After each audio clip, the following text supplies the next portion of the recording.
नमस्कार दोस्तों, मैं विकास शाक्या एक बार फिर से आप सबका स्वागत करता हूं अपने चैनल पर। और आज हम डिस्कस करने जा रहे हैं सनातन विधान, इसके श्लोक नंबर 79 से 85 तक। ठीक है। तो इस सोर्स से हम ये देखते हैं कि 79 से लेकर के 85 तक कौन से श्लोक डिस्कस किए गए हैं। ठीक है। तो इसमें जो हमारे श्लोक डिस्कस किए गए हैं वो ये बताते हैं कि किस प्रकार से युग साइकिल चलता है, युग चक्र किस प्रकार से चलता है। इसके बारे में हमने डिस्कस पहले भी किया है, लेकिन ये एक तरीके से उसका एक समरी है और उसके अनुसार ही धर्म के स्वरूप की व्याख्या की गई है।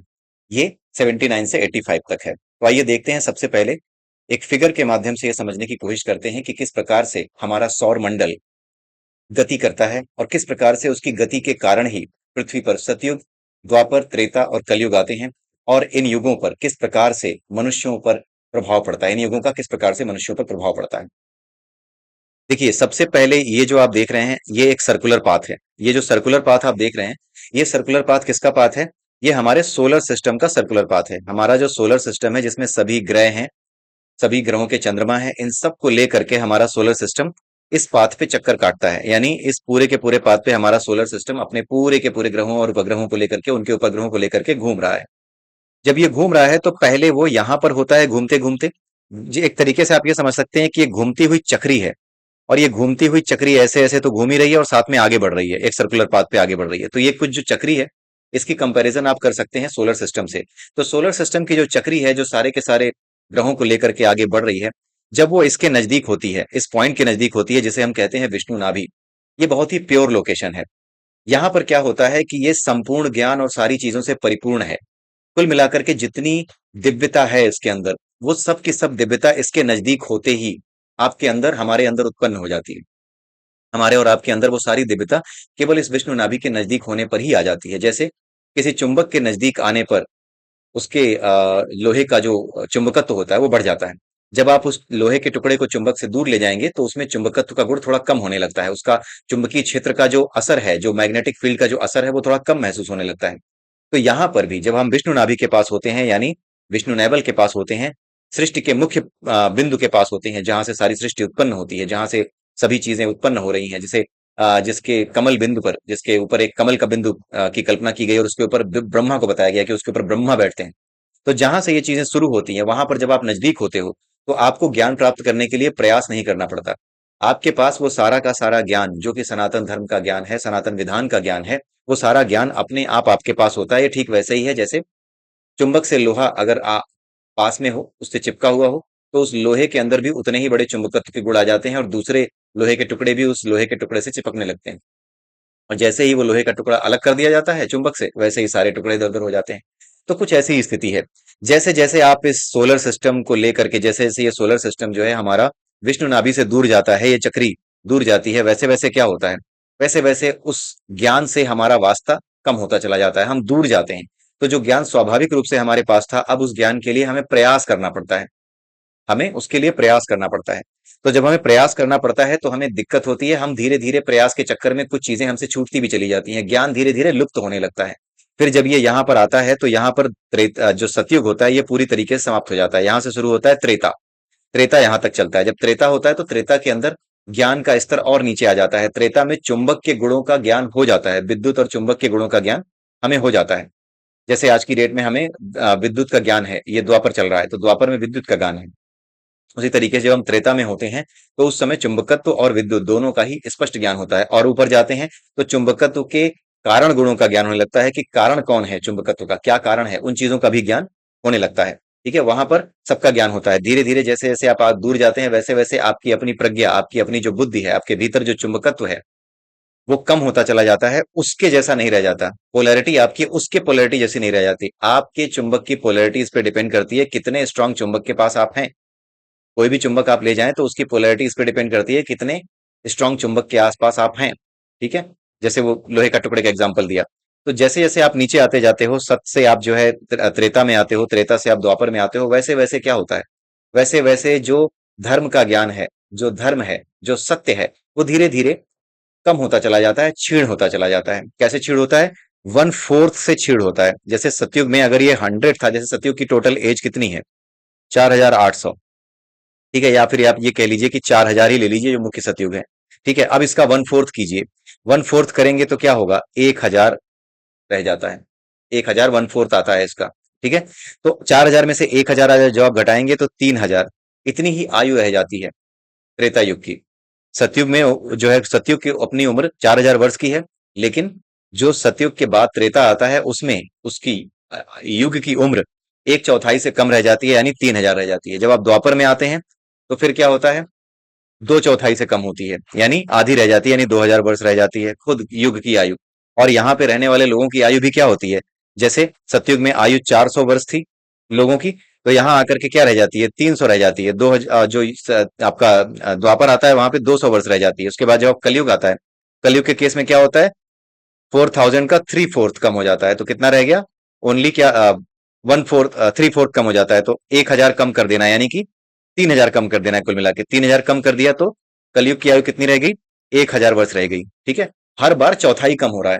ठीक है, जैसे जैसे चौथाई कम हो रहा है वैसे वैसे हमारे लोगों की एज भी, हमारी एज जो है सतयुग में 400 होती है, तो जब युग की एज एक चौथाई से कम होती है तो हमारी भी टोटल उम्र एक चौथाई से कम हो जाती है। यानी सतयुग में अगर 400 वर्ष थी तो त्रेता में हो जाएगी आपकी 300 वर्ष, द्वापर में हो जाएगी फिर जो है 200 वर्ष, और जब आप कलयुग में आओगे तो सिर्फ 100 वर्ष रह जाएगी। तो कलयुग में आयु सिर्फ 100 वर्ष की होती है। ठीक है, तो ऐसे करके ये जो जैसे जैसे आप दूर जाते हैं वैसे वैसे आपके भीतर जो चेंज आते हैं, जो परिवर्तन आते हैं, उन परिवर्तनों की वजह से हमारी आयु कम होने लगती है। क्योंकि जो दिव्यता है वो हमें आयुवान बनाती है, हमें रोगों से रहित बनाती है। ठीक है, जब हम चीजों के पीछे भागते हैं, जब हमें किसी चीज की चिंता होती है, जब हम घृणा करते हैं, जब हम तरह तरह की जो है वासनाओं में फंसते हैं, तभी तो हमारे शरीर का नाश होता है। तो जैसे जैसे आप आगे बढ़ते जाते हो इस युग साइकिल में, जैसे जैसे हमारा सोलर सिस्टम इससे दूर भागता है विष्णु नाभि से इस सर्कुलर पाथ में, वैसे वैसे हमारी आयु भी हमारे ज्ञान के क्षीण होने की वजह से कम रह जाती है, और आपके कलयुग में आकर के बिल्कुल कम, यानी कि 100 वर्ष रह जाती है। उसके बाद क्या होता है, वापस यहाँ से ये कलयुग था, वापस फिर से कलयुग शुरू होगा। ऐसा नहीं है कि यहाँ से सतयुग शुरू हो जाता है, कलयुग यहाँ पे खत्म हुआ, यहाँ से फिर जो है आपका कलयुग शुरू हुआ, फिर उसके बाद यहाँ पे द्वापर खत्म होगा, फिर यहाँ त्रेता खत्म होगा, फिर यहाँ से वापस सतयुग आ जाएगा। ठीक है, तो जैसे जैसे फिर आप ऊपर बढ़ना शुरू करते हो वैसे वैसे फिर से आपको ज्ञान होना शुरू होता है। जैसे अभी हम द्वापर युग में हैं, द्वापर युग में होने की वजह से विद्युत और विद्युत के गुणों के कारण जो चुंबकत्व यानी magnetism because of the electricity हम जानते हैं, वो द्वापर युग की खासियत होती है। जब आप सतयुग त्रेता में जाएंगे जो कि करीब आपके 4099 के आसपास शुरू होगा, 4100 के आसपास शुरू होगा, सन 4100 के आसपास जब ये त्रेता युग शुरू होगा उस समय हमें चुंबक के गुणों का ज्ञान हो जाएगा। उसके बाद जब ये 4100 के जब 4800 वर्ष पूरे इसके खत्म हो जाएंगे, 3600 वर्ष जब पूरे खत्म हो जाएंगे उसके त्रेता के, उसके बाद जो समय आएगा उसके बाद आपको फिर से उसके तत्वों का ज्ञान होने लगेगा। जैसे जैसे हम आगे बढ़ रहे हैं वैसे वैसे साइंस की मदद से, या फिर साइंस भी अपने आप नहीं खुल रही है, जैसे जैसे आप ऊपर बढ़ रहे हैं वैसे वैसे वो हमारी प्रज्ञा, वो हमारी बुद्धि इस पूरे विश्व की, इस पूरे सृष्टि की जो मॉडस ऑपरेंडी है उसको जानने की क्षमता हमारी अपने आप विकसित होती चली जाएगी, और हम धीरे धीरे उन चीजों को अपने आप समझने लगेंगे जो हमारे लिए कभी बहुत ही मुश्किल थी। जो स्पार्क होता है ना हमारे दिमाग में, वो डिपेंड करता है कि हम विष्णु नाभि से कितने दूर हैं। जो नॉलेज का स्पार्क होता है वो विष्णु नाभि से हमारी दूरी पर ही डिपेंड करता है। तो नॉलेज का स्पार्क जैसे जैसे हम नजदीक बढ़ेंगे वैसे वैसे वो स्पार्क ज्यादा होंगे, वैसे वैसे आप देखेंगे कि खोजें होती चली जा रही हैं। और जो डूबता हुआ साइकिल था जिसमें नीचे आ रहे थे, उसमें क्या होता था, पहले हमें याद रहेगा कि ये भी था वो भी था, पुष्पक विमान था तो ये था वो था, लेकिन जैसे जैसे नीचे आएंगे वैसे वैसे लगेगा कि ये सब था भी क्या, क्योंकि हमें ये लगने लगता है कि हम नहीं महसूस कर पा रहे, आगे की उन्नति नहीं देख पा रहे, तो पीछे ये सब चीजें कैसे रही होंगी, क्योंकि हमारा लगातार ह्रास होता है, लगातार नुकसान होता है। अब हम जैसे जैसे ऊपर चढ़ रहे हैं वैसे वैसे हमारा फायदा हो रहा है, वैसे वैसे हमारी बुद्धि जागृत हो रही है, और वैसे वैसे हम चीजों को समझ पा रहे हैं। जैसे जैसे हम चीजों को समझने लगेंगे वैसे वैसे हम विष्णु नाभि के पास जाते जाते एक समय ऐसा आएगा जब हम वापस सारी चीजों को, सारे ज्ञान को वापस समझ लेंगे, और वापस वो सारे के सारे आविष्कार जो उस समय के आविष्कार हुआ करते थे, जो सेलेस्टियल वेपन्स तक होते थे, उनके बारे में बातचीत भी उस समय तक शुरू हो जाएगी। ठीक है, अभी क्या है, अभी हम द्वापर में हैं, तो द्वापर से त्रेता में जाने में अभी समय है, अभी हम लोग द्वापर युग में जी रहे हैं। और ये द्वापर का ट्रांजिशन, ये ट्रांजिशन साल चल रहा है, ये जो समय चल रहा है ये द्वापर का ट्रांजिशन का समय चल रहा है। इसी वजह से क्या है कि इस ट्रांजिशन की वजह से समस्या हो रही है, ये जितने युद्ध हैं, जितनी समस्याएं हैं, ये चलती रहेंगी। 2028 से पहले यूक्रेन और रूस के बीच किसी भी तरह का समझौता नहीं हो पाएगा, किसी भी तरह की चीजें नहीं हो पाएंगी। हो भी, अगर कुछ होता दिखेगा भी तो बाद में बिगड़ जाएगा। पूरी दुनिया एक आग के ढेर पर बैठ चुकी है, वो लगातार नए नए युद्धों को भड़काती रहेगी, भारत के विरुद्ध, हर देश के विरुद्ध, व्यक्तिगत रूप से अपनी स्वतंत्रता निकालने के लिए नए नए प्रयास लोग करते रहेंगे। तो ये सब चीजें किस वजह से हो रही हैं? क्योंकि अभी हम ट्रांजिशन फेज से त्रेता की तरफ जाने, द्वापर के अंदर हम घुस चुके हैं, और द्वापर से अब जो चढ़ता हुआ द्वापर था जिसमें महाभारत हुई थी, उस चढ़ते हुए द्वापर, मतलब इधर अगर आप देखें तो उतरते हुए द्वापर महाभारत हुई थी, लेकिन जब आप उसका मिरर इमेज देखेंगे तो चढ़ते हुए द्वापर महाभारत आपको दिखाई देगी। तो चढ़ते हुए द्वापर में जो महाभारत आपको दिख रही है, उस महाभारत के हिस्से में ही हम लोग जी रहे हैं। और 2038 तक ही या उससे पहले हमारे संसार में शांति नहीं आने वाली। 2032 तक संसार में बड़ा उपद्रव रहेगा। 32 के बाद 38 तक धीरे धीरे चीजें सही होने का प्रयास करेंगी। लोग आपस में तब भी उस समय थोड़ी बहुत लड़ाइयां, थोड़ी बहुत परेशानियां चल रही होंगी, लेकिन जो गलत कर रहे होंगे उन्हें सजा मिल रही होगी। मतलब पूरा विश्व मिलकर के ऐसी शक्तियों को जो युद्ध को भड़काती हैं, उनको दंड दे रहा होगा, उन्हें पीछे कर रहा होगा, उनका बॉयकॉट कर रहा होगा। लेकिन अभी क्या है, अभी सब एक दूसरे से गलबहियां कर रहे हैं, जिसको जहां मजा आ रहा है वहीं से हथियार खरीद रहा है और पूरी दुनिया में आग लगा रहा है। लेकिन ये चीजें अभी चलती रहेंगी। 2028 तक तो बहुत बुरी हालत रहेगी। 28 से 32 तक धीरे धीरे वापस सृजन की बात की जाएगी, वापस चीजों को वापस लाने की बात की जाएगी। ये विचार उठेंगे, बड़े बड़े विद्वान और बड़े बड़े नेता इन विचारों को उठाएंगे। 2032 के बाद उन विचारों का इम्प्लीमेंटेशन होगा और वापस मानवता ट्रैक पर, पटरी पर आएगी और द्वापर युग की जो वास्तविक स्थिति थी उसमें जिएगी। ठीक है। तो ये अभी हमारा द्वापर युग जो है, ये ट्रांजिशन के पीरियड में जो बिल्कुल जस्ट शुरू ही हुआ है। और यहाँ पे जो आवश्यक परिवर्तन होने हैं, वो परिवर्तन होने की वजह से ही हम सब ये सारी चीजें देख रहे हैं। जितनी भी चीजें आप देख पा रहे हैं, ये जितनी भी चीजें आपको बताई जा रही हैं, इनमें से कुछ भी गलत नहीं निकलेगा। ये सारी चीजें सही निकलेंगी, क्योंकि ये सनातन विज्ञान है, ये सनातन धर्म का विज्ञान है। ये झूठ नहीं बोलता। इसके पास सारी सारी चीजें हैं, इसके पास संपूर्ण ज्ञान है। ठीक है। तो इसलिए इस पर किसी भी तरह का डाउट आप मत कीजिएगा। जो बातें यहाँ कही जा रही हैं वही बातें सत्य साबित होती हुई आपको दिखाई देंगी। आप चाहे वामपंथी हो, अपना सिर पीटें या मुझे गालियां दें, कुछ कोई फर्क नहीं पड़ता है। जो सत्य है उसको किसी भी तरीके से सत्य का जो कवच होता है ना, जिसे हम कहते हैं द आर्मर ऑफ ट्रुथ, जो सत्य का कवच है, वो कभी भी जो है उससे नहीं भेदा जा सकता। आपके द्वेष और आपकी घृणा के बाणों से भेदा नहीं जा सकता। इसलिए आप जो है, चाहे कितना भी सिर पीटे, कितना भी माथा पीटे, कितना भी बोलें कि आप गप मार रहे हैं, आप कुछ कर रहे हैं, आपको सारी चीजें सच होती दिखाई देंगी। आप इसे रोक नहीं पाओगे। जो चीजें मैं बता रहा हूँ ये सब एक एक करके सत्य होगा। ये वीडियो यहीं रहेंगे। आप अपना सिर फोड़ोगे अगर आप द्वेष करने वाले इंसान हो। ठीक है। क्योंकि आपने इन्हीं चीजों को बिना पढ़े, बिना समझे इनकी बुराई करना सीख लिया है। आप ब्रेन वॉश्ड हो। आपका दिमाग गोबर हो चुका है। उस गोबर वाले दिमाग में तरह तरह के देश विरोधी तत्व, तरह तरह के धर्म विरोधी तत्व अपना गोबर डाल करके उसे और महका रहे हैं। ठीक है। आइए चलते हैं। ये जो 79 से 85 तक जो सारांश है उसको हम एक बार देख लेते हैं। यहाँ बताया गया है कि ये 12,000 वर्ष जो होते हैं, जब आप यहां से शुरू होते हैं, विष्णु नाभि से हमारा जो सोलर सिस्टम है, हमारा जो सूर्य है, जब हमारे सोलर सिस्टम को, हमारी पृथ्वी को लेकर के आगे बढ़ता है, तो ये पूरा समय यहाँ बिल्कुल दूरी पर आने में, इस सर्कुलर पाथ में, इस वृत्ताकार पाथ में बिल्कुल आखिरी बिंदु तक आने में, दूरी बिल्कुल दूर वाला बिंदु जो है उस तक आने में उसको लगते हैं 12,000 वर्ष। इस 12,000 वर्ष के समय को कहा जाता है एक दैव युग। ठीक है। तो एक दैव युग का मतलब आप समझ गए, 12,000 वर्षों का समय, जो कि एक पूरी की पूरी हाफ साइकिल चारों युगों की पूरी हो जाती है। चारों युगों की तो पूरी साइकिल पूरी हो गई, लेकिन वो पूरे सर्किल की हाफ साइकिल है, जिस सर्किल में हमारा पूरा सोलर सिस्टम घूमता है। तो ये जो 12,000 वर्ष है, इसको कहा जाता है एक दैव युग। ऐसे 71 दैव युग जब बीत जाते हैं, तब उसको एक मनवंतर कहा जाता है। तो आप मनवंतर की आयु निकालना चाहते हैं, तो 12,000 में से 71 को गुणा कर दीजिए। आपको पता चल जाएगा कि कितना आता है। उतना ही एक मनवंतर की आयु होती है। और ये मनवंतर कभी रुकते नहीं है, ये लगातार चलते रहते हैं। ऐसा नहीं है कि ये कहीं रुक जाएंगे। ये पृथ्वी नष्ट होगी तो किसी और सोलर सिस्टम में कुछ चल रहा होगा, लेकिन ये सारी चीजें एक एक करके बनती रहती हैं, बिगड़ती रहती हैं। असंख्य मनवंतर हैं, असंख्य तरीके से, असंख्य सृष्टियां हैं, असंख्य संहार हैं, ये सब होते रहते हैं। और ये सारे काम कोई करता नहीं है। ये जो परम ऊर्जा है, जो परम चेतना है, वो किसी प्रयास के बिना, बिना किसी श्रम के ये सारा काम अपने आप कर रही होती है। इसे खेल की तरह खेल रही होती है। ठीक है। जैसे बिजली अपना खेल अपने आप खेल रही है, वो बह रही है, उसका स्वभाव है बहना। बिजली का स्वभाव है इलेक्ट्रॉन्स को लेकर के, इलेक्ट्रॉन्स के फ्लो की वजह से बिजली पैदा होती है, उसका स्वभाव है बहना। अब उसके रास्ते में जो आएगा, बल्ब आएगा तो जल जाएगा, आप आएंगे तो मर जाएंगे। ये अपने स्वभाव के अनुसार केवल चल रही है, वो बस है। आप उसके रास्ते में किस चीज को फिट कर देते हैं, अपने आप को फिट कर देते हैं या पंखा फिट कर देते हैं, आपके ऊपर है। लेकिन ये बिजली, ये विद्युत बस है। उसी तरीके से ये परम ऊर्जा बस है, और ये चल रही है, अपनी अपना खेल खेल रही है।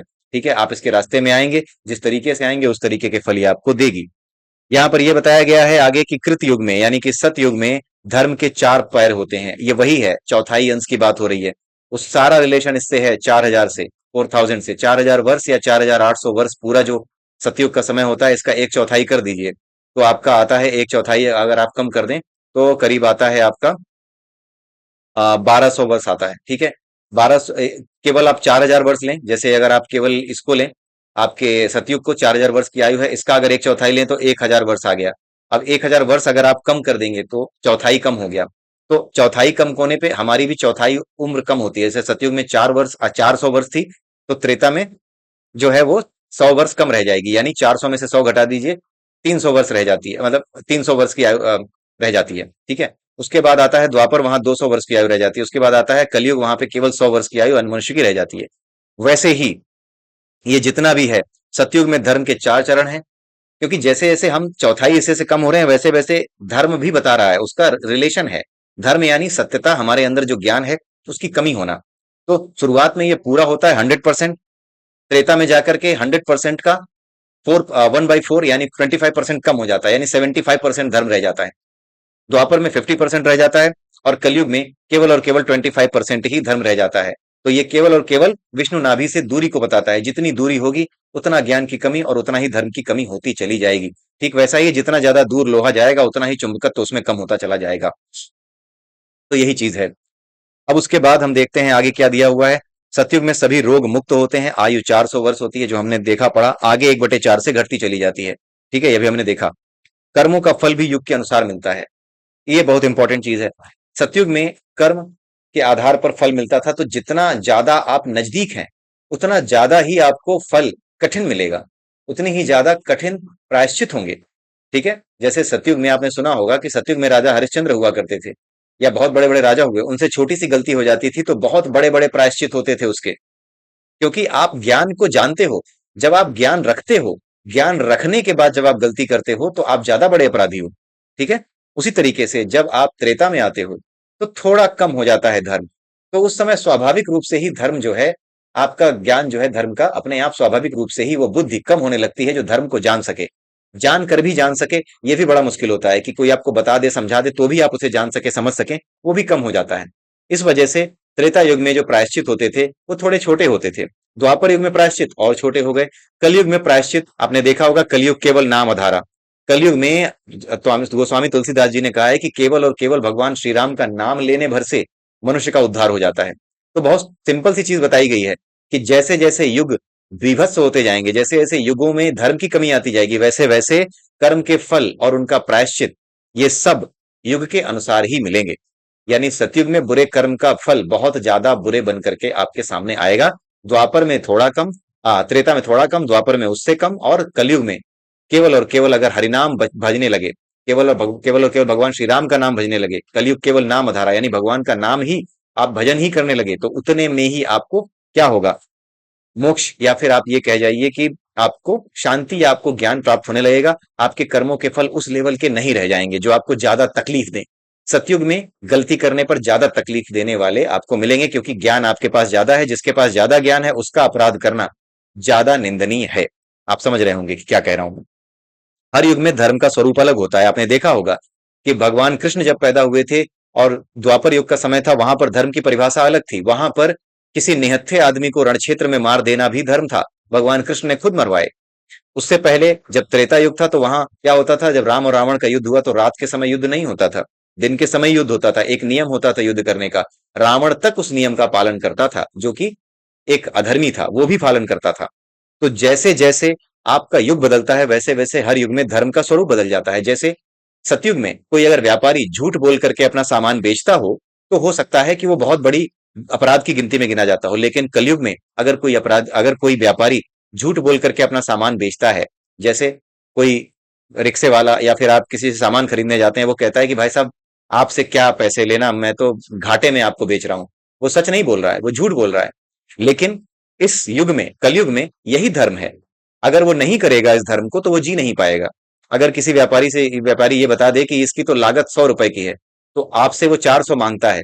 अगर वो कह दे कि इसकी लागत 100 है, आप 100, तो सामने वाला कहेगा कि 100 की लागत है, तुम 50 ज्यादा ले लो चलो। तो जब वो 50 ही ज्यादा लेगा तो बाकी के पैसे उसके पास कहां से आएंगे, जो रोज वो नया कच्चा माल लेके आ रहा है, आपके लिए नई चीजें और बना के ला रहा है, कहां से लाएगा। इसलिए हर युग के साथ धर्म बदल जाता है, धर्म की परिभाषा बदल जाती है। कलयुग में क्या है, जब द्वापर युग में जब युद्ध हुआ था महाभारत का, तो खुद भगवान कृष्ण ने धोखे से मरवाए थे बहुत से लोग। क्यों? क्योंकि वहां पे धर्म की परिभाषा ही बदल गई थी। वहां पर एक आदमी जो कि किसी के साथ गलत कर रहा है, वो उसे अपना धर्म कहता था। किसी स्त्री की साड़ी खींच रहा है, उसे अपना धर्म कहता था कि ये तो धर्म है। लेकिन जैसे जैसे द्वापर से हम कलयुग में आए, यहाँ पर धर्म और भी नीचे गिर गया। अब यहाँ पे क्या है कि अगर किसी आदमी को सोते हुए भी मार दिया जाए जो अपराधी है, या पकड़ करके मार दिया जाए, सरकार उसे सजा दे दे, या युद्ध भूमि में किसी अधर्मी के साथ कितना भी बड़ा छल किया जाए, वो भी धर्म की श्रेणी में आ जाएगा। बस होना ये चाहिए कि सामने वाला अधर्मी हो, यानी कि जो युद्ध हो रहे हैं वो युद्ध योग या यज्ञ ना होकर के आपकी व्यक्तिगत कामनाओं की पूर्ति के लिए हो, आपकी व्यक्तिगत इच्छाओं की पूर्ति के लिए हो, तो वो युद्ध किसी भी तरीके से सही नहीं है। और ऐसे किसी भी युद्ध में अगर आप किसी को गलत तरीके से मार रहे हैं तो आप गलत हैं। लेकिन अगर शांति के लिए, शांति की स्थापना के लिए युद्ध किया जा रहा है, जैसे अगर आप आतंकवादियों को सोते हुए भी मार देते हैं, उनको कोई मौका नहीं देते, उनके अंदर बहादुरी नाम की कोई चीज नहीं है, वो केवल और केवल निहत्थे बच्चों पर और औरतों पर वो जुल्म करते हैं, लेकिन सेना के सामने आने से डरते हैं। क्यों? क्योंकि उन्हें क्रूरता दिखानी है। क्रूरता दिखाने के लिए सामने वाले के पास बंदूक होगी तो कहां से दिखा पाएंगे? क्रूरता दिखानी होती है उन्हें, इस वजह से वो क्या करते हैं, छोटे बच्चों पर और महिलाओं पर बहुत बुरी तरीके से जुल्म करते हैं। ठीक है, तो अगर ऐसे अपराधियों को सोते समय मार दिया जाए, या इन्हें कोई मौका ना दिया जाए, या इन्हें गले लगा करके इनकी गर्दन काट दी जाए, तो भी ये बुरा नहीं है, ऐसा करना चाहिए। ऐसा करने से ही संसार से कलयुग में अधर्म का विनाश होगा। आप बिल्कुल मत देखिए कि इनके साथ क्या क्या क्या किया गया। दानवों के कोई मानवाधिकार नहीं होते, मानवों के मानवाधिकार होते हैं। इसलिए दानवों को मानवों के भेष में जाकर के अगर आपने नष्ट कर दिया, आतंकवाद को आपने इस तरीके से भी नष्ट किया, तो कुछ गलत नहीं किया। बिल्कुल पूरे तरीके से धोखे और छल कपट से ही एक एक आतंकी को संसार से मारकर अगर समाप्त किया जाता है, तो भी कुछ गलत नहीं है। कलयुग में यही धर्म है। ठीक है, इसलिए इस धर्म का पालन अवश्य हो इस संसार में, और संसार को आतंकियों से मुक्ति मिले। जो आतंकवाद फैलाते हैं, जो अपने ही धर्म को बदनाम करते हैं, उनके अपने धर्म की भी बदनामी बंद हो। ऐसे आतंकवादी जो धर्म की विनाश का कारण बने हैं, जिनकी वजह से बेकसूर लोगों को भी ताने सुनने पड़ते हैं कि हाँ तुम तो उस धर्म के हो, तुम तो उस धर्म के हो जिसमें आतंकवादी होते हैं, इस तरह की बातें सुननी पड़ती हैं। ये सारी बातें बड़ी ही दुखमय होती हैं। ये दुखमय बातें दूर हों, इस सब की हम सब प्रार्थना करें। इन सब के लिए हम सब प्रार्थना करें, और आने वाले समय में वो सभी आतंकवादी जिनकी वजह से खुद उनका अपना धर्म बदनाम हो रहा है, वो एक धर्म को बदनाम कर रहे हैं, महापुरुषों के वचनों को बदनाम कर रहे हैं, सूफियों और संतों की परंपराओं से जो संदेश मिला उसे नाश कर रहे हैं, जिन्होंने शांति का संदेश दिया, जिन्हें शांति प्रिय कहा जाता था, जिनके संदेश शांति प्रिय थे, उनका विनाश कर रहे हैं। ऐसे आतंकवादियों का विनाश करना आवश्यक है। तो किसी भी प्रकार से इनका विनाश हो, बस केवल विनाश हो, ताकि सभी धर्म, चाहे हिंदू हो मुस्लिम हो, ये अपने वास्तविक रूप में, सत्य रूप में स्थापित हो, और एक बार फिर से पूरा संसार खुशहाल बन सके। तो इसी के साथ ये वीडियो मैं यहीं पर समाप्त करता हूं। आई होप आपको ये समझ में आया होगा। और जो आपका सोर्स है, मैं आपको दिखा देता हूं कि किस सोर्स से मैंने लिया है। आप इस सोर्स को देख सकते हैं। यहाँ पर ये सोर्स है सनातन विधान और व्यवस्था। ये एक मेरे पास बुक है, इससे मैं आपको ये चीजें बता रहा हूँ। ठीक है, तो आगे चल करके मैं आपको बताऊंगा कि इस बुक में और क्या क्या है। तो मेरे साथ बने रहिए। अगले वीडियो में फिर मिलते हैं। तब तक के लिए जय सिया राम, जय श्री कृष्णा, जय श्री राधे।